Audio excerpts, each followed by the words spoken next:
Okay, I think I'm live, and welcome to another amateur model building. This time I am doing the AMT Silhouette, a prestige model. How you like them apples? In any case, the amateur model building, and you saw from the opening there what I had to deal with. A completely, totally white model. First of all, painting is not exactly my best forte. I get by, but I got by with this one just enough to where I thought, I could do this into a video.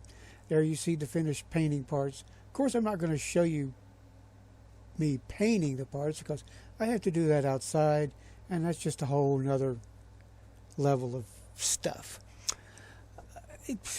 The cockpit, if you want to call it that, for this model was not too awfully difficult to do. I just needed to add some gray and a little silver in places. I left it the color that it came. Supposed to do kind of an off-white or a cream color, but I'm like, I'm not going to do that. So the white actually worked out well for that.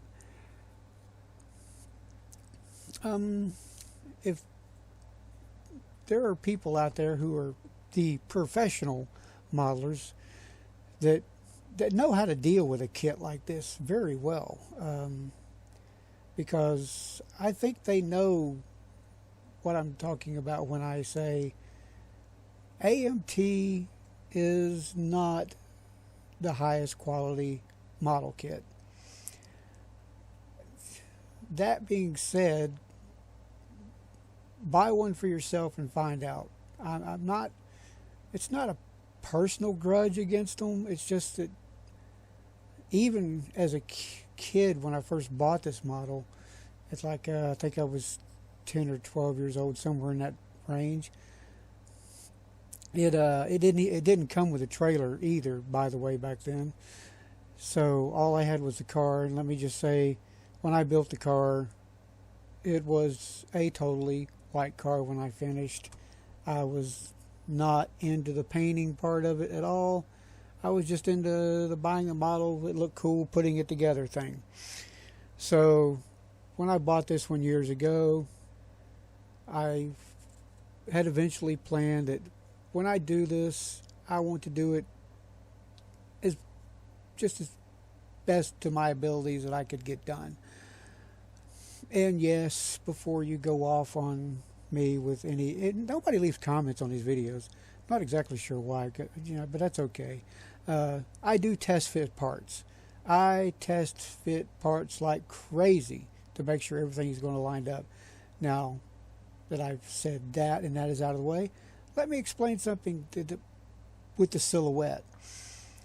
It's a full body enclosed model, so I don't know why they actually bothered putting a whole complete frame chassis in it at all. It seems like a waste of plastic, but that's still not me. The other thing is, you have a top half, you have a bottom half of a car. The Silhouette has no guide pins. None. Zero. Nada. There's no tabs. There's no guide pins. There's no holes. There is nothing except just the shape of the body to line it up as best as you can. And then hope everything fits together and lines up. So they don't give you extra places on here to put glue. You have to be extremely sparing with the glue like I had to do here. And even then, after I did my gluing and managed to get it in decently enough to where it wasn't going to come squirting out the sides of the body, I had to use, as you can see, a few clamps. Now, I learned something from this. The clamps did not mar the red of the paint job too bad that I was not able to kind of fix it a little bit. But the bottom side that I painted gold, I used a different type of gold. I didn't use a modeler's gold for it. I just had this huge can of gold spray paint, so I decided to use that. That stuff apparently does not harden at all, and so the clamps just totally jacked up the bottom of my car.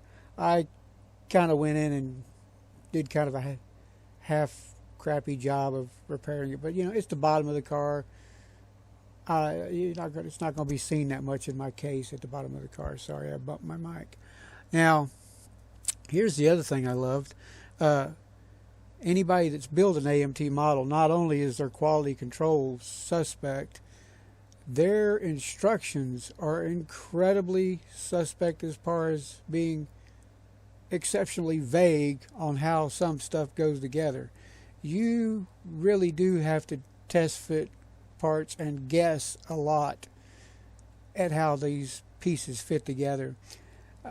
If I'm working on the yes, I am. I'm about to do the bumpers. It looks like, or I'm doing the wheels. Let me see. I'm going so fast I can't even tell. Well, I'm using some crazy glue there. I know that, or something. So what am I doing there? Oh, I'm doing the wheels. I'm fitting the wheels together. When you get later into this, you'll see my silhouette is built a little different. I put the dragster engine in the regular stock car looking of the silhouette because, well, I like the dragster engine better. Plus, I wired it with some really not good wiring system for the spark plugs and everything. But I had to use what I had to kind of make it work. Those are slicks off the Dragon Wagon from Monogram. They don't go with that model, not real well, but I was able to make them work because, well, my silhouette did not come with slicks as an option, even though it says it is an option in the instructions. They give you 2 sets of tires and one of them is not slicks. So I managed to get the slicks on there, and let me tell you, they just barely fit. So, but it looked cool. I scuffed them up really good, make it look like it had been out there on a drag strip running. Now here's the part I love, the bumpers. The bumpers is this thing, there are no markings on the body at all on where to place these things. It is completely guesswork on your part to get them lined up and stuck without making it all ugly on your paint to look good. I actually managed to do that decently. I say decently because I am the amateur modeler, and the fact that I got those suckers stuck on there, well, it just pleases me that I did it. Now the underside on the back end where the gold is, yeah, that got jacked up a little bit with the glue. But yeah, we won't go into that. I will never take this to a show, but it does look good sitting on my shelf. Now here comes the fun part. Oh, yes, the fun part. Building the trailer. The trailer was not that difficult, but hey, see those 2 bottles there on my table? That stuff is great. If you have not used it, if you're an amateur modeler like me, and you've got the scratched windshield or whatever, a couple of YouTube videos, some, fine grit sandpaper, and those 3 bottles, you can clean up a plastic windshield like nobody's business. It will look freaking brand new. I did that with both of the clear parts on the trailer to take some stuff that was not supposed to be on there because AMT did not pack their plastic in. Did not pack their clear plastic parts in a bag, so they got scuffed up by the regular Model trees inside the box from it just being moved around. That's another disappointing thing about them. They just don't think. So using regular glue on this trailer was not an option. I had to use the crazy glue to get a fast set as quick as possible because, well, once again, top half wasn't exactly agreeing with bottom half as far as lining up.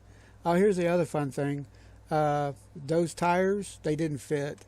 I had to take the X-Acto knife and scrape out a large portion of the tire to get the rims and such to fit down in there to make it work.